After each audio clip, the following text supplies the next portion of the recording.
السلام علیکم دوستو، امید کرتا ہوں آپ سب ٹھیک ہوں گے۔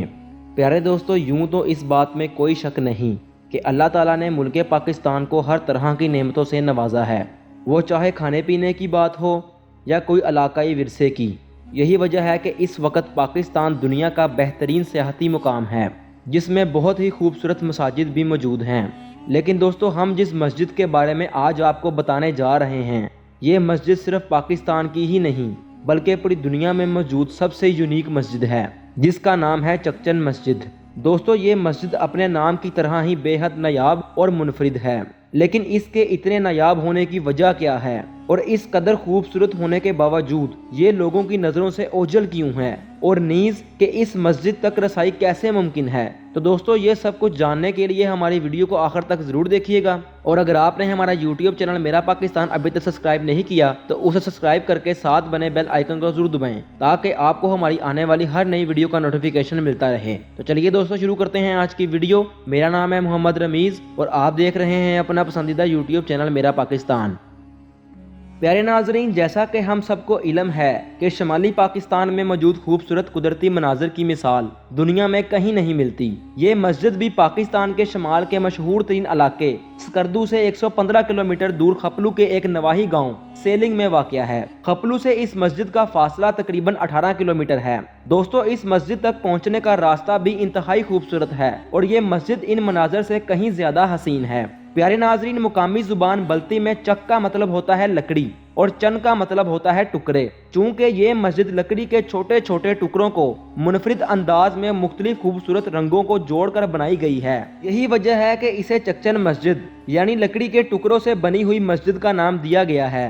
دوستو، یہ مسجد 650 سال پہلے 1370 صدی عیسوی میں اس دور میں تعمیر کی گئی جب مقامی لوگوں کی بہت بڑی تعداد بدھ مذہب کو چھوڑ کر اسلام میں داخل ہوئی۔ یہ مسجد نہ صرف اس خطے کی بلکہ ایشیا کی سب سے پرانی مسجدوں میں شمار ہوتی ہے۔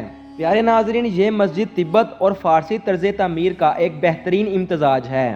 دوستو، اس مسجد کے نایاب ہونے کی پہلی خاص وجہ یہ ہے کہ یہ مسجد مکمل طور پر لکڑی، پتھر اور گارے سے بنائی گئی ہے۔ لکڑی کا استعمال کر کے بڑے ہی منفرد انداز میں مٹی کو رنگ کر کے لکڑی کے درمیان چنا گیا ہے۔ یہ طرز تعمیر بہت قدیم ہے اور دوستو، یہی وجہ ہے کہ سخت سردیوں کے دنوں میں -10 یا 15 ڈگری کے دوران بھی یہ مسجد اندر سے گرم رہتی ہے۔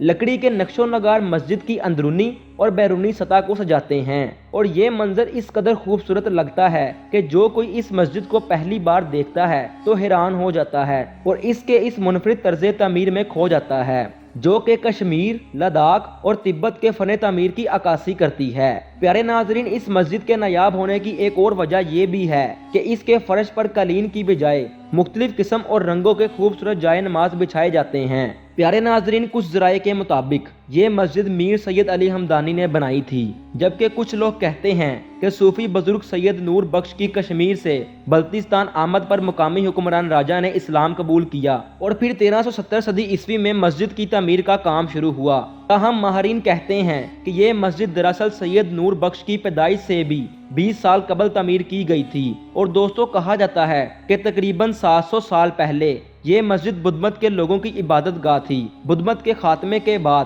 جب لوگوں نے اسلام قبول کیا تو اس کو مسجد میں تبدیل کر دیا گیا۔ پیارے ناظرین، جہاں پر آپ کو ایک اہم بات بتائیں کہ یہ مسجد ضلع گانچے کا پہلا سیاحتی مقام ہے اور یہ مسجد ایشیائی قدیم مساجد میں سے ایک ہے۔ یہ شمالی علاقہ جات میں سے ایک سب سے مشہور مقام ہے، لیکن دوستو پھر بھی یہ مسجد سیاحوں کی نظروں سے اوجھل ہے کیونکہ اس مسجد کے راستے میں مسجد کے متعلق کوئی سائن بورڈ نہیں لگایا گیا۔ خیر، اب کہا جاتا ہے کہ حکومت پاکستان نے اس مسجد کو پاکستان کا قومی ورثہ قرار دیا ہے اور اس مسجد کے وسیع کاموں کی تکمیل کے بعد یہ مسجد اب استعمال میں ہے۔